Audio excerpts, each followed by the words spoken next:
નમસ્કાર દર્શક મિત્રો, આપ જોઈ રહ્યા છો HK ન્યૂઝ। તો જોઈએ આજના મહત્વના સમાચારમાં। હિંમતનગર વિરાટનગર એર વિભાગમાં દિવાલ પડતા નુકસાન, કોમન પ્લોટમાં પાણી ભરાયા। હિંમતનગરના બેરણા રોડ પર આવેલ વિરાટનગર એ વિભાગમાં વરસાદી આફત જેવી પરિસ્થિતિ ઊભી થઈ છે।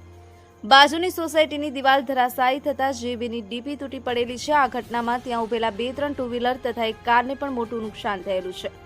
આ ઉપરાંત વિરાટનગર એર વિભાગના કોમન પ્લોટમાં 3 ફૂટ જેટલું પાણી ભરાઈ ગયું છે, પરંતુ તેનો કોઈ નિકાલ નથી।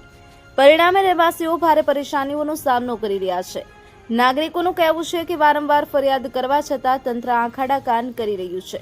પ્રશ્ન એ ઊભો થયો છે કે જ્યારે નાગરિકો જોખમ અને મુશ્કેલીમાં મૂક્યા છે ત્યારે પ્રશાસન ક્યારે જાગશે? જો તાત્કાલિક પગલાં ન લેવાય તો બીજો કોઈ મોટો અકસ્માત બનવાની શક્યતા નકારી શકાય તેમ નથી। નાગરિકોની માંગ છે કે તંત્ર તરત જ સ્થળ પર પહોંચી પાણીનો નિકાલ વ્યવસ્થા કરે તેમજ તૂટી ગયેલી ડીપીની મરામત કરી વીજળી સુરક્ષા સુનિશ્ચિત કરે। રૂપેશ પંડ્યા, HK ન્યૂઝ, રમેશ સત્યની સાથે।